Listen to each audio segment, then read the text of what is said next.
Yes, thank you very much for having me come say a few words. That will work. Yes, I wanted to express to you how excited I am about chatting to you about this particular topic. It's been something that I've heard quite a lot about from quite a few different people, and so I'm going to be conveying one or two different thoughts that other people have had towards me, and also just to give you a little bit of a context. I have worked with loads and loads of different people in loads and loads of different situations that might need a different helping hand on occasion. And at the minute I do work as a children's social worker over in Warrington. I was in Manchester for quite a while. So I'd hope I've picked one or two things up along the way as well. So yes, if you wouldn't mind, thank you. So every good talk has 3 sections, right? So first off, we're going to be talking about what the good old Bible says about God's heart for the poor. Secondly, we're going to be talking about God's attitude to those in need, our attitude, and to see if there's any difference in between. And then we're going to go on thinking about, so what? So what difference does that make to me, love? Like, come on, so what? So the first thing, what does the Bible say about God's heart for the poor? So when I first, via an Alpha course, started having Jesus in my life, by the way, plug the Alpha. If you haven't already been on an Alpha, if you've known Jesus for 2 minutes, 20 years, or longer or shorter or whatever, I very much advocate it. Please do go on one. When I first started going on one, somebody gave me this here Bible that I'm waving around. And a lovely lady called Amy, who gave it to me, wrote in the front, "Be blessed as you read this. Know his word, know his power." And at this point, I'd never really stepped in a church as like anything other than a very, very small person before. So I thought that was fairly bold of her, if I'm honest, to give me a Bible and to write that in the front of it. So because I'd never really read a Bible properly, what did I do with it? If I had 2 hands, I'd be able to show you. But yeah, just literally open the front and went for it.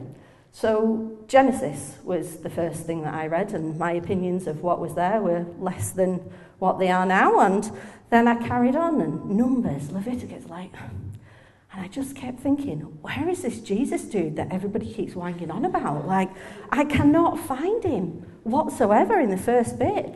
And so I went back to Amy, who gave me the Bible, and she went, "Claire, have you never heard of the Gospels?" And I went, "Something to do with the choir? What are you on about?"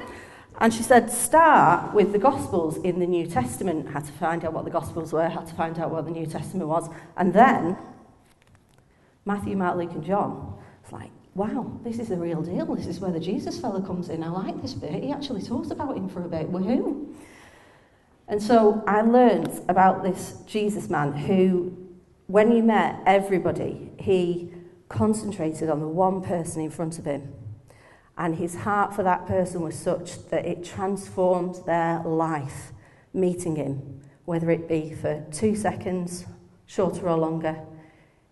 It just made their lives so much different. And I was like, oh my gosh, this is the dude that I want to follow now. I've heard about him a little bit, and I keep hearing people saying devoting their lives to him. I wanted to know a bit about his character.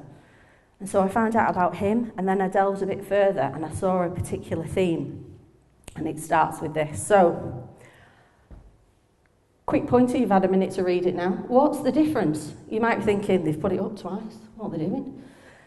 Well, tell me what the difference is between those two, please. Go on, be brave. The last bit. Oh, ding, ding, ding, bingo. Yes, so we are looking at this, proclaiming the good news, and I'm going to get on my high horse a little bit because often people stop there. Stop with first one, proclaiming the good news. But in doing so, I feel like they miss the point a little bit. It's to the poor. That's where God asks us to start. That's how his primary, first knee-jerk reaction is to bring the good news to the poor. And so when I was learning, this is where I wanted to start. This is not being helpful. We'll do that. It'll be fine. So that's where I want to start next, if you wouldn't mind. Next slide, thank you.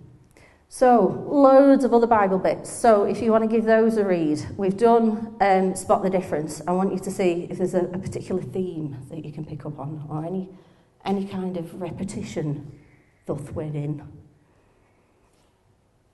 Any clue? Anybody else going to be brave? Oh, the man speaks the truth, thank you very much. The poor. So, the Bible chats on a lot about this, and often when we see a repetition in the Bible, it's kind of us screaming at us, this is what I want you to hear, this is what I want you to pay attention to. And he says on a number of occasions, there will always be poor with you, and there will always be poor among you, etc., etc. My favourite one, by the way, is Mark. I love the straightforwardness of it. The poor you will always have with you, and you can help them anytime you want. Like, crack on. So, let's have a little look about how we might do that, if you wouldn't mind. Thank you. So, moving on a little bit from God's attitude to our attitude, and to see if there's any difference in between. So, if we have a little look at the Timothy quote, it says, "We are commanded, as those who are rich in this present world, not to be arrogant to put our hope in wealth," which is so uncertain how true, but to put their hope in God. And very briefly, I think it's a good point to sort of have a little think about, who are these poor? Like, the Bible chats a lot about the poor, the poor, the poor, the poor. What does that mean? How do we qualify that? How do we say somebody is poor or rich? Because it's quite blatant in the Bible, that it says that we're in one or two categories. And so I think it's helpful to also point out that it doesn't necessarily mean the cash dollar. Sometimes it does mean the poor in heart. Sometimes it does mean people who are maybe a little bit lonely in your community, somebody who's perhaps had trauma in their lives and they need some help in getting over that. There are many different facets, but more often than not, in my experience, I see that God is talking about the material things. And so, if we look at the James, look at the perfect law that gives us this freedom, and not forgetting what I've heard, but do it, then the Bible promises that I will be blessed in what I do. If you just move on to the next one. I realise I'm throwing lots of Bible at you. I apologise, but I will slow down in a moment. So Jeremiah tells us, if we defend the cause of the poor and needy, is that not what it means to know God? Is that not the transformation that we've had when we've come to know Jesus, this man who pours his life out to those around him? Are we not to do the same? And then Ephesians, the people in the early church kind of got this a little bit. It said, "For grace that we've been saved, and it is a gift from God.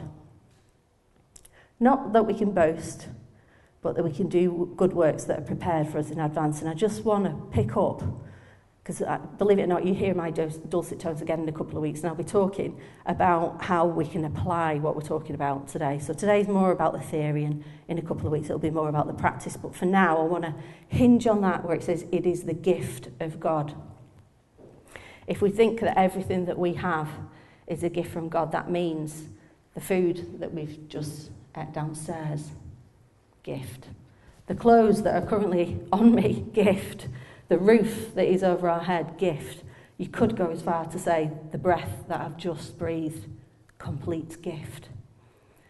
And so if we've been given all this, and we know this Jesus, are we not compelled to get it out? Are we not compelled to show this love to other people? And it could be in words or it could be in actions. But there's an awful statistic that I've come across just recently. And apologies, you'll find out in a minute, but apologies. Providing water, basic nutrition and healthcare for the people in the world has been compared to the amount that America spends in 1 year on ice cream. And that absolutely floored me. Apologies to the Americans, I don't mean to be mean, it's just a statistic. But I suppose it doesn't take much convincing to me to say that we are the rich. It's dangerous when we think that our world is the world. In comparison, I would say that we are definitely the rich. And when it talks about the Bible, the two categories of rich and poor, I'd say that we lean towards the rich. There are millions of people in this world that our lives would be their optimum. And we really need to keep in mind how much we have been given. I think the next one, if you don't mind. Thank you very much. So, as I was saying, so what? So what, Claire? If you're chatting about this heart for the poor that Jesus has for other people, what the heck difference does that make to me? Why should I pay attention? So I just wanted to read something to you. When I first came back to, I'll talk next time about one or two bits in my journey to being here today, but one of the bits is when I got back from spending some time in Australia. I got back here, and I think it's fair to say I was a little bit lost. I was a little bit like, oh my gosh, what does my life look like? Which church do I go to? What do I do for a job? Which way's up? I really didn't know very much at all. And I came across this that I'm about to read out to you. And it happened to be in a Vineyard Church in Taunton. And so here we go. This is from an unnamed African pastor. And it's called What It Is to Be a Disciple of Jesus. So it's not very long. Put your ears up. It says, the die has been cast. I have stepped over the line. The decision has been made. I am a disciple of his. I won't look back, let up, slow down, back away, or be still. My past is redeemed, my present makes sense, and my future is secure. I'm finished with low living, sight walking, smooth knees, colourless dreams, tamed visions, worldly talking, cheap giving, and dwarfed goals. I no longer need preeminence, position, promotion, plaudits, or popularity. I don't have to be right, first, tops, recognised, praised, regarded, or rewarded. I now live by faith. Depend on his presence, walk by patience, am uplifted by prayer, and labour with power. That is what it means to be a disciple of Jesus. And I came across this in my notes. I was like mentally kind of mic drop moment. Oh my gosh, this is it. This is it. This is how I want my life to be. This is what I've learned, and this is how I want to be moving forward. How do I get to this? And then I came across two ridiculously enthusiastic Americans who said, oh, we're starting a church in Manchester. Do you want to join us? So guess what? That's what I did.